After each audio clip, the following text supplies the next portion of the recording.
Hello mga kapatid, magandang gabi. Gabi po dito. Pero anong oras dyan sa Pilipinas? Tingnan ko muna. Tingnan ko muna yung ano natin. World clock.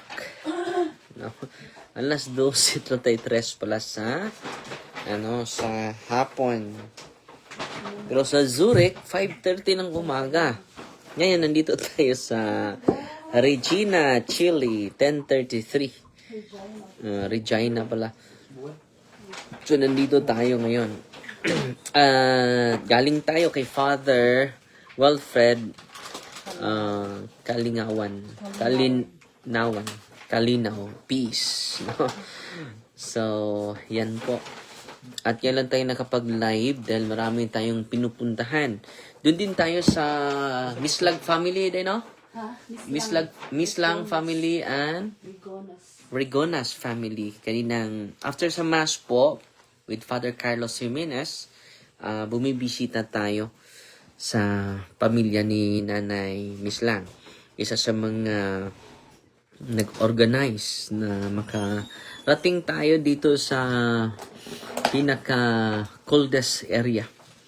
Pero you know, the coldest area is Switzerland. Hindi nyo yan alam. Dahil ang bank account ni President Marcos frozen.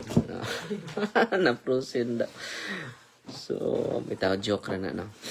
So, good evening, Father. Watching from Priceville, Iski, Canada.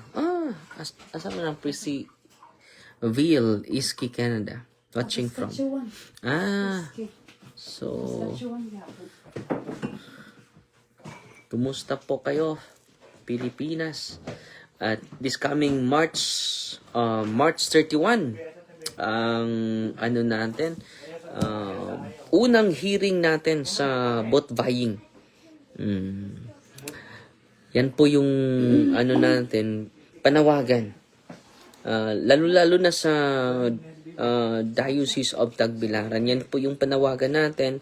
I-educate natin yung botante dahil naaawa na tayo sa bansa natin. Yan lang ang matulong natin.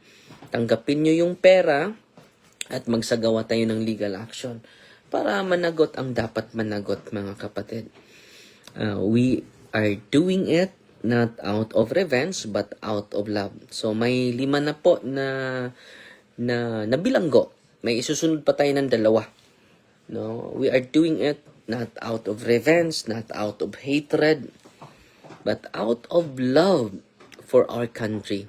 Out of love for the glory of God. Okay? Dahil sana maawa na mga leader natin. Hindi na mag-iisip sa sarili lang natin. Kundi sa kapakanan ng buong sambayanan. No? So, malapit na November, no? So, March 31, kaya nga hindi aabot ng 1 buwan yung bakasyon natin. Dahil dyan, isa yan. And then, nandyan na din ako sa Holy Week, mga kapatid. Okay? So, ang isi-share ko sa inyo ngayon, matutulog tayo ng maaga dahil pupunta pa tayo sa iba't ibang lugar with my younger sister, Ana Maria, and her husband, Ed Ramon Apalisok. So ngayon, ito yung isi-share ko sa inyo, mga mahal ko na kapatid. By the way, ang pag-ibig at kapayapaan ni Kristo ay maghari sa puso at damdamin natin. So, ito yung isi-share ko sa inyo, mga kapatid. Wait muna ha, dahil maganda po ito. Ito po yung buhay ng isang santo na very inspiring, no? Nasaan ko yun na save. Nakalimutan ko saan ko na save ito. Binabasa ko po ito all throughout our way dito sa na-inspire po ako, so i-share ko po ito sa inyo. Very inspiring po. Itong, saan ko ba yun na-save? Mga kapatid. Meet muna ha.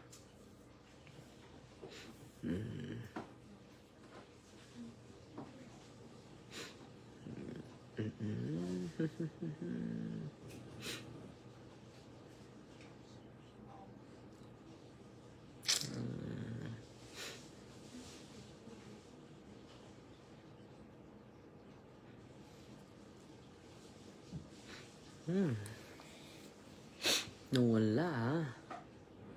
Ito po. Nakita ko na. You bless me, Father, watching from Balamban, Cebu. Kamusta? Taga Balamban, Cebu. So, ito po, the miraculous death of Saint Vincent Ferrer. Sa mga hindi nakakaalam, ito si San Vicente Ferrer, isa to sa mga known saint. No, yung mga milagro niya ay hindi mabilang. Isa sa mga miraculous saints sa ating panahon.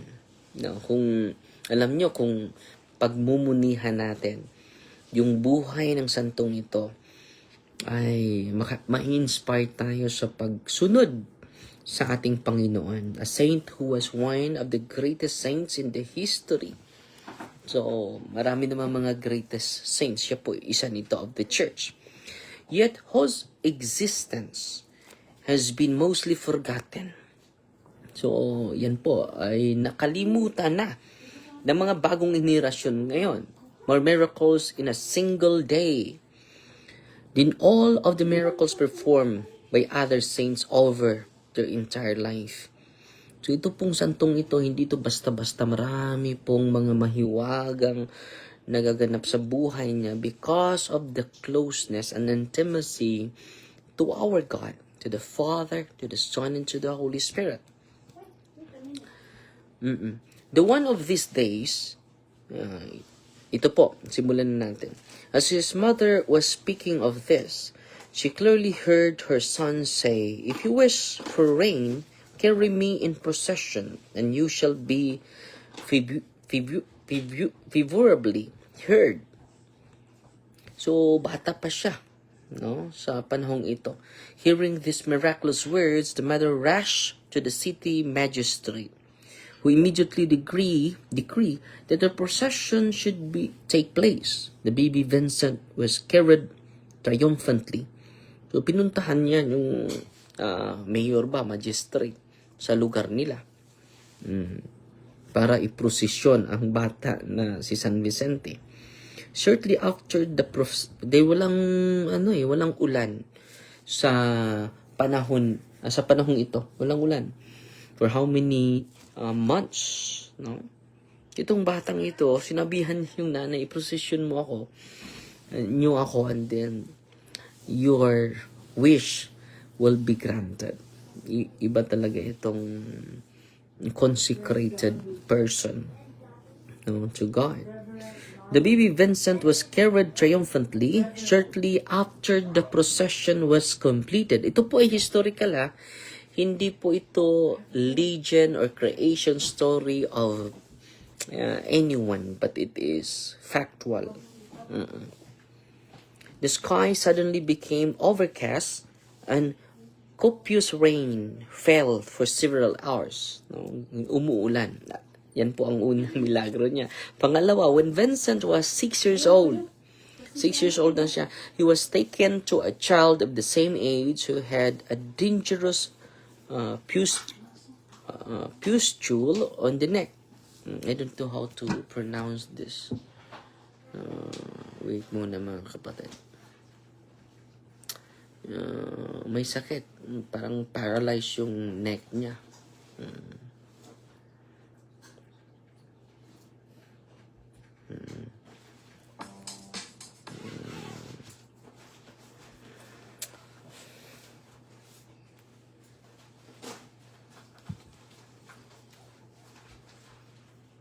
Causes burning, itching, pain, and a fluid-filled pustule. And while each individual thing might be a one, the combined pain of... So, pustule. Dangerous pustule on the neck. He was asked to touch the affected part But instead, Vincent keys it. Tingnan natin yung image sa pustule on the neck. Sabi dito, si San Vicente, nag-kiss lang sa neck ng bata. The moment his lips touched the flesh, it was instantly cured. The wound has disappeared. Parang skin disease ito.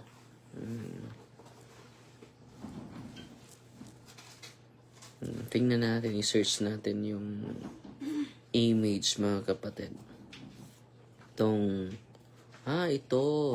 pala yung image ng pustule. Mga skin disease, no? Ano pa? Pakita ko sa inyo,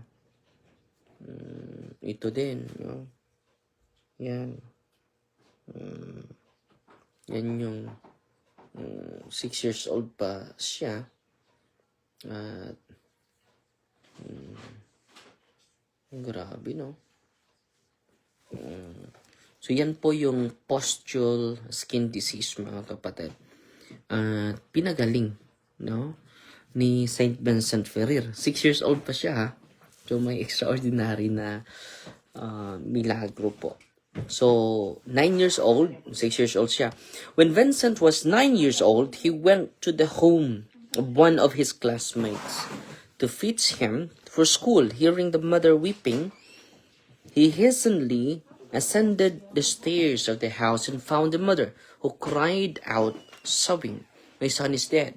So namatay yung anak niya. Vincent smiled and said to the mother, "Let us go. My friend is not dead. He is sleeping. Let us go to see him." Vincent approached the bed and taking the cold and rigid corpse, rigid parang naninigas na. Naninigas na, mga kapatid. Vincent approached the bed and taking the cold and rigid corpse by the hand exclaimed, "Get up, it is time to go to school."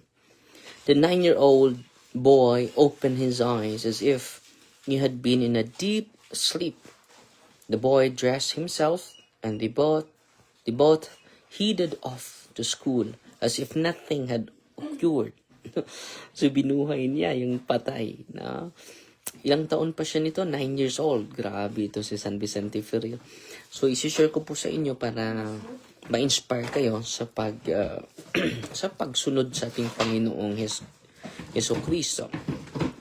In the year 1396, after over 20 years of having played key roles in many activities within the church, 20 years na siya sa pagkapari, including confessor to Pope Benedict XIII. Hindi siya basta-basta, ha? Confessor siya sa Santo Papa mismo. Grabe ito si San Vicente Ferrer.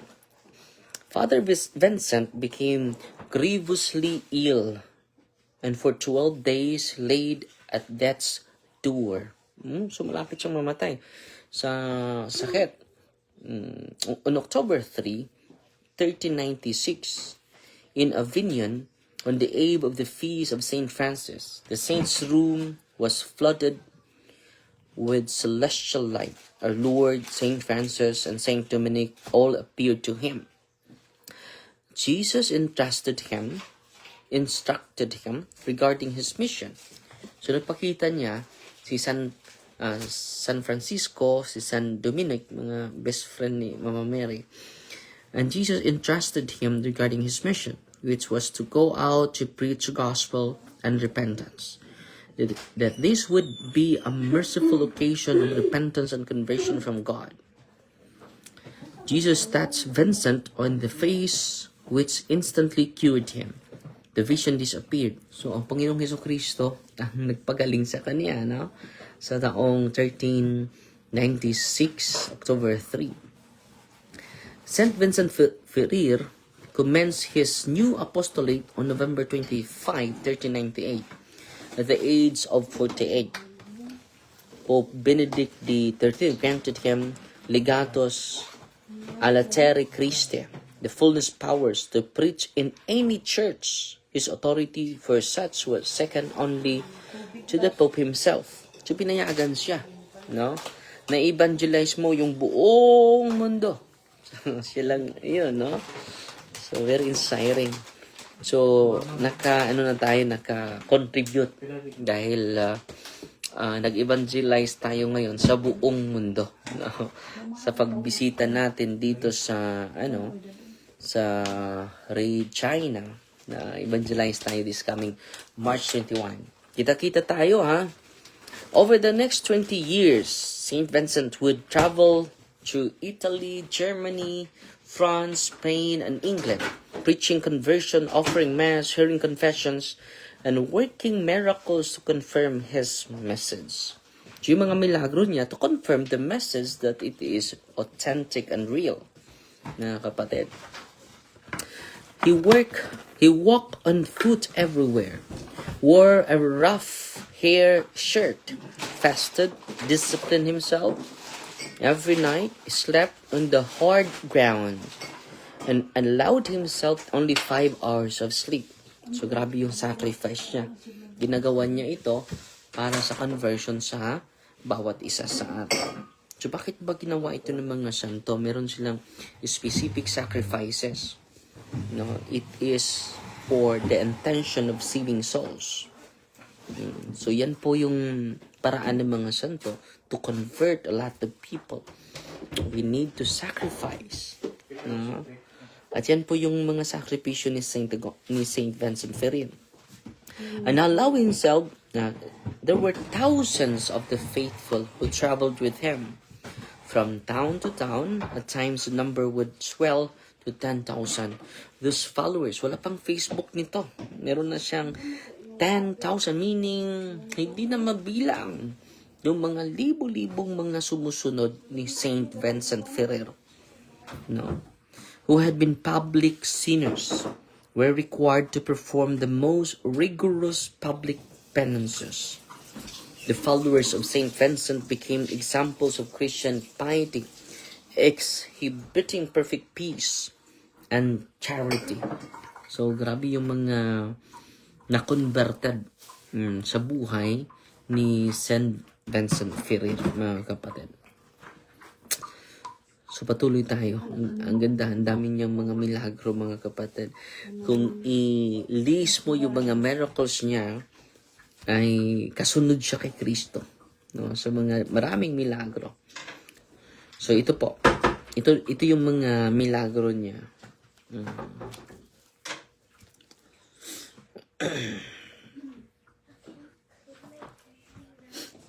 Ang dami pong mga milagro niya.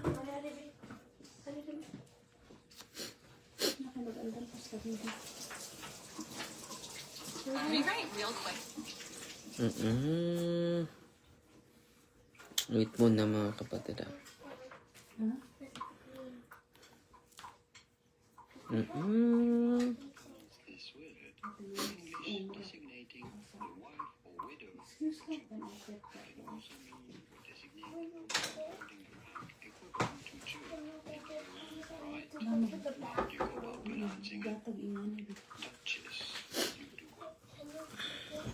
So, patuloy natin pabasahin, mga kapatid. So, namatay pala siya April 5. Namatay siya 1419. The Wednesday of Passion Week. Passion Week meaning sa ano siya namatay? Sa Holy Week. At his dying moments, the windows of the room opened by themselves, and a large flock of pure white, beautiful tiny birds. So bigla lang nabukas yung pintuan, and then nakita yung maraming mga puti na mga maliit na ibon, mga puti. No larger than a butterfly. No larger. So mas mas malaki lang sila sa paro-paro. Filled the room and the house. As soon as he breathed his last, they all disappeared, leaving a delicious scent. Bigla lang silang nawala. And then, yung pagkawala nila, nag-create ng delicious, humot, na delicious scent. The saint's body, which reflected the years of fast, long travel, suddenly became fair and luminous. Grabe yung niya, mga travel niya. So, grabe yung suffering niya. So, hindi talaga attractive yung personality ni Saint Vincent Ferrer. Pero, nung namatay siya, suddenly became fair and luminous. Bigla lang lumiwanag, very light. As though it were living. Parang buhay yung kanyang katawan. Another prodigy was that someone who had candles used at the Saint's Mass, but which had disappeared from a lac box, were discovered back in their bags and miraculously lighted at the same time. The saint's dead body gave off a piercingly sweet fragrance. No, the saint's body, clothed in the religious habit, was carried in solemn procession to the Cathedral of Nantes, where it was exposed for public veneration. The people witnessed the suppleness of the limbs, the fresh color of the face, and the exquisite perfume which it exhaled.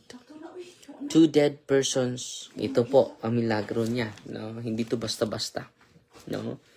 Two dead persons who were placed beside the dead saint were restored to life to bear witness to the sanctity of Vincent. The remains of these saints were placed in a marble vault in the Cathedral of Vannes, France. That evening, a leper, just imagine yung dalawang patay, ninagay lang sa kanyang kabaong siguro to, sa kanyang tomb, no? Muling nabuhay. So, historical po ito, ha. On a leper, that evening, sa gabi na naman, a leper was instantly cured after prostrating himself. May nasakit na sangla on the slab of the saint's tomb. On hearing this, multitudes of invalids followed his example and were also cured. So, marami din pumupunta ng mga may sakit at pinagaling. So, grabe, no? So, just imagine dalawang bangkay na buhay at meron ding may sakit na sanla ay pinagaling, no? The sculptor who carved the saint's stone, moved by many healing stories. So, yung sculptor, na-move siya sa mga maraming testimonya. And who had a leg wound which no remedy could heal, was moved to have recourse to our saint. He said, "Friend of God, good Father Vincent, pray to God for me." At that moment, his leg pain was gone. And in a few days, the leg was perfectly healed. Yung sculptor, pinagaling din niya. No? Grabe itong santong ito. No? Hindi basta-basta. Ano pa? Ito. 400 people recovered their health by merely lying. Humihiga pala sa kanyang tomb on the bed in which the saint had died. Yung higaan niya. Humihiga sila sa higaan niya. 400. Dami, no? After he was placed into his tomb, there continued to be daily miracles at his tomb. Each Sunday, there was a reading of the list of miracles which had occurred the prior week. Kahit patay na, gumagawa pa rin ng milagro. The bells of the cathedral would be rung when an extraordinary miracle was occurred. Ano pa? The Duchess of Brittany who washed the body, perceived the same sweet odor from the water she had used. This water was carefully preserved and many miracles occurred through its use, while the fragrance remained until the water itself had evaporated. So yung singaw, yung magandang amoy, no, galing sa kay San Vicente Ferrer ay laging na-experience ng mga bumibisita. Ito na naman.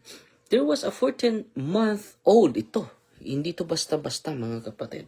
Hindi to basta-basta.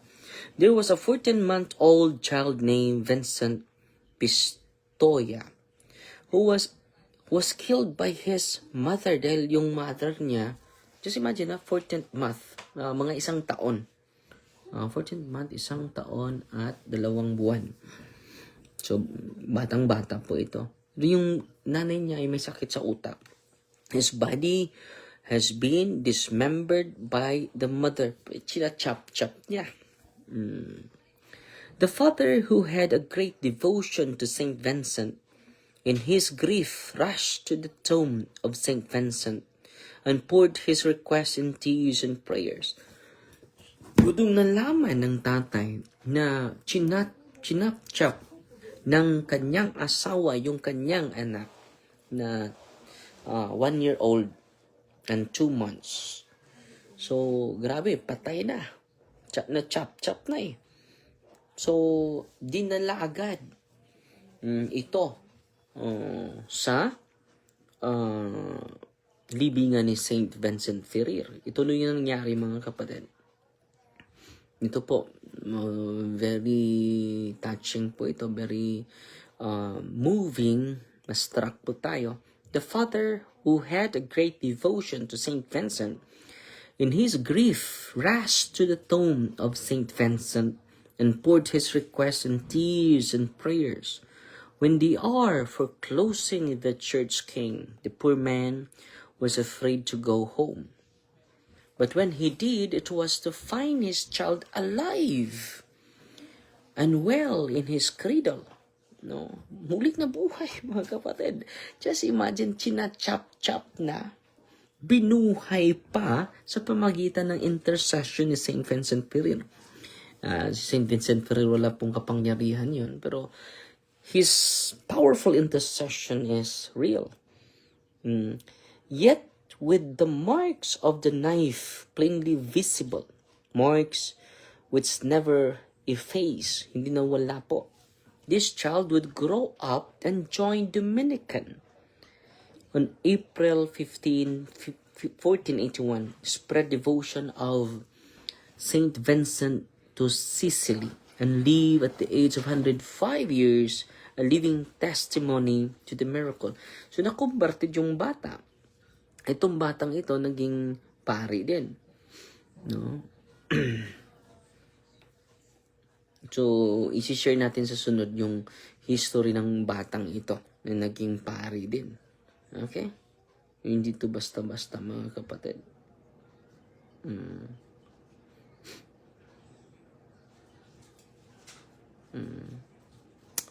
Yung pangalan yung bata. Yung pangalan ng bata ay si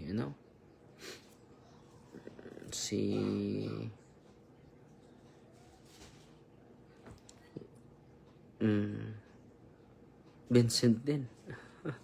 Vincent din yung pangalan ng bata. Dahil idol ng tatay yung si San Vicente Ferrer.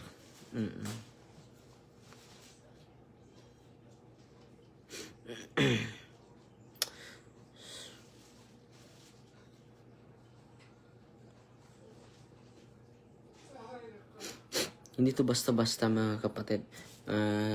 Siguro bukas, isi-share natin yung autobiography niya.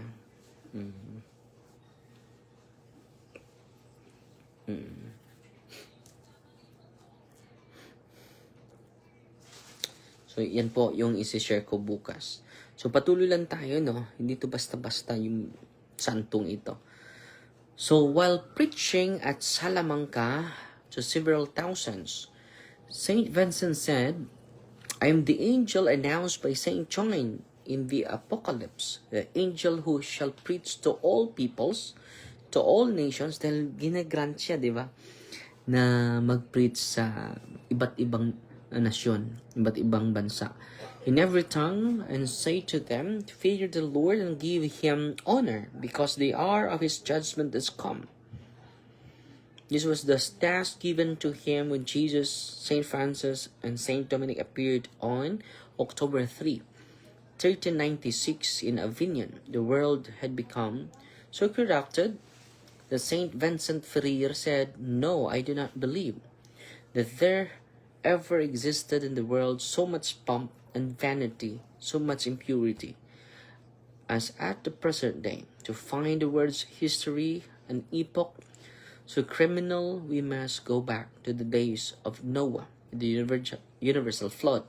He was instructed to preach repentance and conversion." Ito lang yung pong topic niya, repentance and conversion, that this would be a merciful occasion from God before the coming of the Antichrist. So yan po yung magandang buhay ni St. Vincent Ferrer. At na-inspire po ako at sinishare ko po ito sa inyo. So, Fighty Maria, Tatax FD with a humble heart. At pasalamat lang ako sa star senders natin ngayon, si Rona Noto. 250 stars, no? Salamat kapatid at sa inyong lahat po. Mamasyal kami bukas, no? In the name of the Father, the Son, the Holy Spirit, amen. Our Father who art in heaven, hallowed be the name, the kingdom come. Your will be done on earth as it is in heaven. Give us this day deliverance, and forgive us our trespasses, as we forgive those who trespass against us. And lead us not into temptation, but deliver us from evil. Amen. Hail Mary, full of grace, the Lord is with you. Blessed are you among women, and blessed is your fruit of the womb, Jesus. Holy Mary, Mother of God, pray for us sinners, now and the hour for death. Amen. Glory to the Father, to the Son, and to the Holy Spirit, was the beginning, is now, and never shall be, world without end. Amen. In the name of the Father, and of the Son, and of the Holy Spirit. Amen. So, Fighty Maria, Tatax FD with a humble heart po. God bless.